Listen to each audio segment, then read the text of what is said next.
Voy a hacer una pequeña presentación acerca de un trabajo de investigación que realizamos el profesor Gabriel Gatica y mi persona, en un artículo publicado ya, que consiste en definir un elemento mixto virtual para lo que es las ecuaciones de Navier-Stokes en dimensiones, pero con espacios de Banach. Bien, básicamente nosotros realizamos una primera propuesta de un esquema mixto virtual para las ecuaciones de Navier-Stokes en este primer trabajo, junto con Mauricio Munar. La diferencia es que los espacios eran todos de Hilbert, lo que ya sabemos que son un poco más restrictivos, las normas incluyen algunos términos adicionales y eso necesitó durante el análisis incorporar algunas, de hecho tres, bueno, de hecho creo que era más, ecuaciones redundantes, lo que llaman términos aumentados. Y eso pues hacía que el esquema fuera un poquito más complicado, tal vez al asunto de trabajar desde el punto de vista de implementación. Y después salió un trabajo de Eligio Colmenares, Gabriel Gatica y Sebastián Moraga, que para la ecuación de Boussinesq, que es un poco más general, y la ecuación de Navier-Stokes, en la que no para virtuales, pero sí para elemento tradicional mixto, utilizaron espacios de Banach y con consecuencia tuvieron mucho más flexibilidad en cuanto a las cosas y no necesitaron las ecuaciones redundantes. Entonces, aquí lo que hicimos fue utilizar esas ideas para lo que es la ecuación de Navier-Stokes y proponer un nuevo esquema virtual que ya no tuviera tanto problema con esto de los aumentos. Bien, ese sería el esquema, lo que es el problema modelo tradicional de Navier-Stokes, en este caso estacionario, y además con condiciones de Dirichlet no homogéneas. ¿Ok? Esto es una condición simplemente de unicidad, y este sería el término no lineal usual de Navier-Stokes. Buscamos U, que es una velocidad, y P es una presión, F y U sub D son datos dados. Bien, para escribir el esquema lo cambiamos un poco. Primero definimos SU, que es una constante que depende de U, que va a permitirme a mí introducir esta propuesta de pseudo esfuerzo, que llamamos sigma, que incluye básicamente o pretende de alguna manera eliminar la presión. Como si ustedes sacan la traza tensorial a ambos lados, van a poder obtener que la presión vale lo que está acá, que depende plenamente de este pseudo esfuerzo sigma y de la velocidad U, además de la constante U, CU. Bien, con eso, el problema modelo anterior de la esto se puede reescribir de la siguiente forma para hacer un esquema mixto.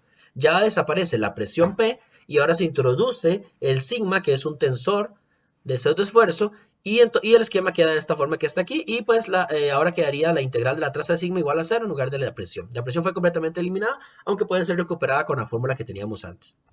La idea aquí es que no utilicemos ningún término redundante, no va a aparecer ninguno, pero la consecuencia es que usamos espacios un poco más generales. Bien, propiamente la formulación variacional queda ahora de la siguiente forma.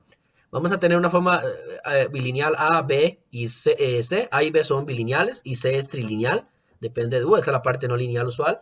Y F y G son simplemente funcionales, donde el tau, ¿verdad? Y el sigma viven en H, que H es el espacio H sub 0 d 4 tercios de omega, que quiere decir que son tensores que están completamente en L2, pero que su divergencia no está en L2, sino está en L de 4 tercios. Su divergencia tiene menos en este caso, y tiene la integral de la traza nula.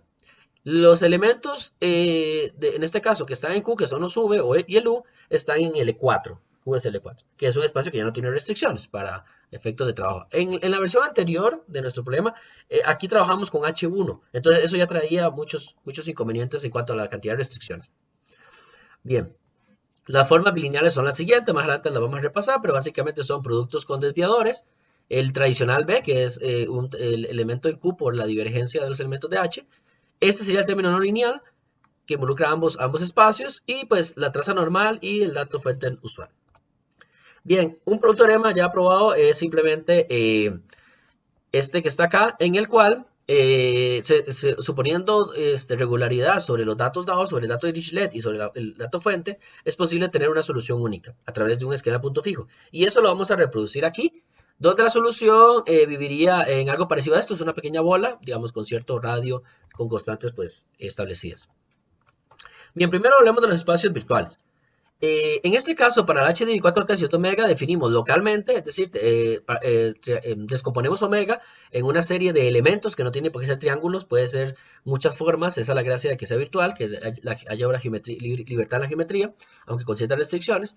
Y para cada K en esa descomposición tras H, vamos a definir el espacio H sub K super K, en el K minúscula sería grado polinomial y el K grande sería el elemento, en el cual cada uno de los tensores van a estar en HD de 4 tercios y H rod donde solamente se conoce su componente normal, su divergencia y su rotacional.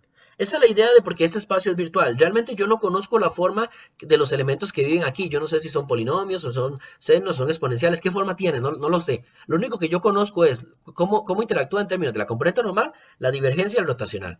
Entonces, esa es la parte en la que uno establece que el espacio es virtual. No conozco su forma, solo cómo interactúa. Cualquier mayor información, como los grados de libertad, pueden ser hallados en este artículo que está acá bastante referenciado. Bien, entonces el H sub H, que es el espacio global, en este caso H de 4 tercios, estaría simplemente a tomar un elemento y su restricción a cada uno de los elementos de la descomposición está en el espacio virtual que mencionaba antes. Aunque hay una condición de continuidad aquí, ¿de acuerdo? Porque la componente normal tiene que de alguna manera ser continua para poder vivir en este espacio H de 4 tercios, para que la divergencia exista globalmente en L de 4 tercios. El Q sub H no tiene tal cosa, no tiene ninguna restricción, es simplemente localmente son polinomios. La diferencia con el Q es que no es un espacio virtual, este se conoce localmente cada uno de los elementos porque vean que es todo el V completamente en su polinomio y no su componente normal o algo por el estilo. Definimos ahora el P de L sub K como el proyector ortogonal, utilizando L2 a pesar de que se define L1. Donde el L sería el grado polinomial, como simplemente un polinomio que satisface la condición usual del proyector ortogonal con respecto a la integral. Y definimos una versión negrita como la versión vectorial y una versión como doble para su versión tensorial. Este proyector ortogonal puede ser calculado incluso para elementos del espacio virtual H sub H.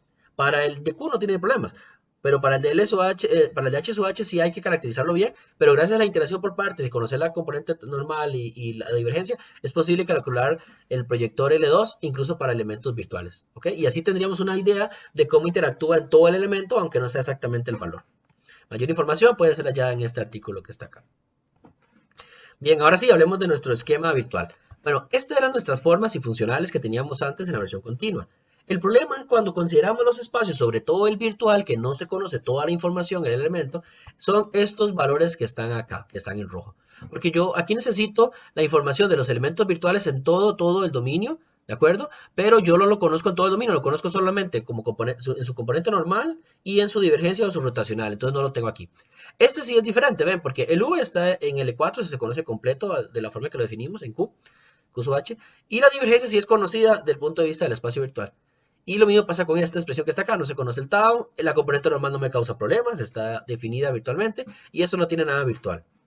Entonces, vamos a cambiar estas dos formas bilineales, vamos a cambiar A por una forma A sub H, y vamos a cambiar C por una forma C sub H. Entonces, para ello, primero definimos una forma A sub H local, que es para un K en la descomposición.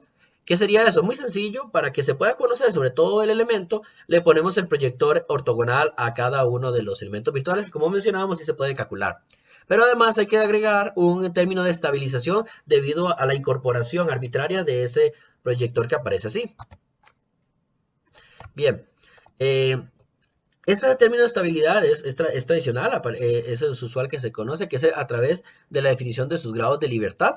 Simplemente es una aplicación a la base canónica que sí se puede tener. Y tiene la cualidad de que tiene unos acotamientos que nos ayudan mucho en términos de la elipticidad y el acotamiento o la verificación de la continuidad de los operadores. Bien, con eso podemos probar que la forma local A sub H sub K evaluada en algún elemento virtual, en ambos elementos, tiene este acotamiento, aunque con desviador, no es elipticidad, le falta quitar esa parte, y un acotamiento superior. Y la forma global, entonces sería simplemente sumar todas las formas locales, ¿de acuerdo? Esa sería el A sub H va a ser sumar todas las formas locales como tal. Bueno, se puede probar que hay elipticidad, pero sobre el kernel. ¿Okay? Sobre el kernel de la forma bilineal B, como que es de hecho lo que al final uno ocupa desde el punto de vista lineal. La forma, el V sub H es el kernel de la forma bilineal B, aplicado en este caso para elementos del espacio discretos, ¿ok? Que al final significa que la divergencia es nula, ¿ok? Eso es lo que quiere decir. Entonces, para estos elementos sí es posible probar la elipticidad que ocupamos. Bien, para la parte del C definimos C sub H como básicamente la misma idea. Le ponemos el proyector, aquí no es necesario ponerle el término de estabilización porque no ocupamos ninguna elipticidad ni nada por el estilo. Solamente le ponemos el proyector para que sea calculable. Y incluso es posible probar, gracias al holder, un acotamiento, una continuidad de esta forma.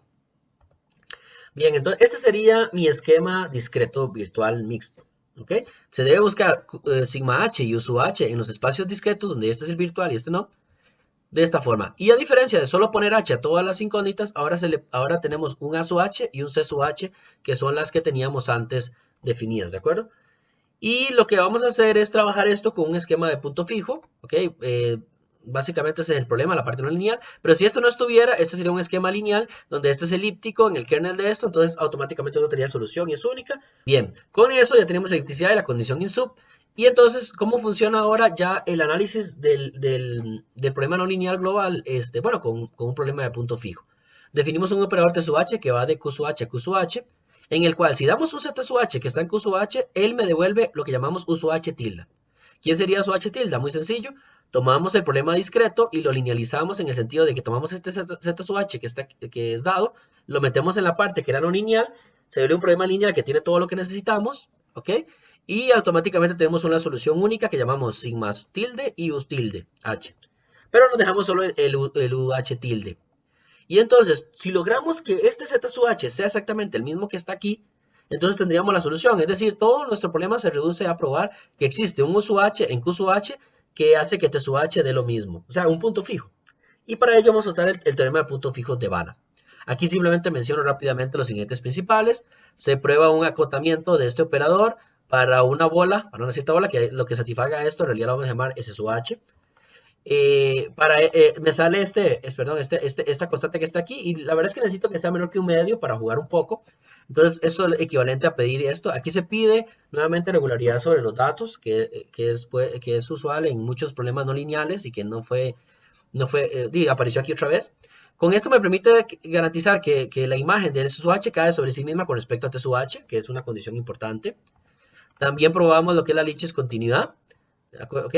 Y simplemente considerando el acotamiento que dijimos antes, la restricción sobre los datos, es posible probar, gracias al teorema de puntos fijos de Vanna, que existe una solución única para el problema de T de U sub h igual a U sub h y satisface esta condición que está acá. Con eso ya tenemos el problema de la subvolubilidad. Mencionamos rápidamente la a priori, hay que nuevamente considerar otros acotamientos para efectos de la solución de los datos, pero es posible considerar este lema de C aquí para cuestiones de obtener los órdenes de convergencia. Bien, sigma h al final de resolverlo y U sub h, pues U sub h se conocen en cada uno de los elementos, no es problema, pero U sub h solo se conocen en ciertas partes, es virtual. Entonces lo que se hace es considerar aproximaciones calculables. En este caso llamamos sigma h techito, a aplicarle el proyector ortogonal a sigma h, y esa ya sería una aproximación que sí se conocería. Similarmente definimos el ptecho h como la aproximación a la presión, que sería la fórmula que teníamos antes, pero usando el sigma techo. Y bueno, el uso h no tiene ningún problema. Y además es posible obtener una segunda aproximación al sigma, que llamamos sigma h estrella, que dependerá de ese sigma h techo, es un segundo postprocesamiento local, eso sí, y que puede ser paralelizable, que es paralelizable de hecho, el cual me permite a mí tener una cota, pero con la divergencia, ¿de acuerdo? En el E2, de hecho. Entonces, eso me permite recuperar un poco más de regularidad, pero desde el punto de vista de a trozos, ¿verdad? Es en el espacio Brocken. Y para finalizar, en la parte de experimentos numéricos, utilizamos varios experimentos, pero aquí solo menciono uno, donde, bueno, comento rápidamente que usamos mallas distintas de triángulos o cuadriláteros y hexágonos. Y en un primer y único experimento que voy a mostrar acá, consideramos una solución suave, conocida, para cuestiones de calcular los errores sobre el cuadrado unitario. Y calculamos los errores y los radios de los órdenes de convergencia para grado 0, grado 1 y grado 2. Obtuvimos lo esperado, que es siempre obtuvimos K más 1 en los órdenes de convergencia y la disminución del error. En este caso muestro los datos solamente para los cuadrados, pero se hizo para triángulos y hexágonos como se mencionaba antes. Finalmente, mencionar que el trabajo está disponible en este artículo que está acá, que está recién publicado, y que para efectos de trabajos futuros se puede considerar extensiones a problemas quasi-newtonian, ¿verdad? En este caso de Navier-Stokes, que es cuando ya hay dependencia de gradiente de la velocidad en otras partes, y además te pueden hacer aproximaciones similares a lo que es el problema de Buzines. Muchísimas gracias.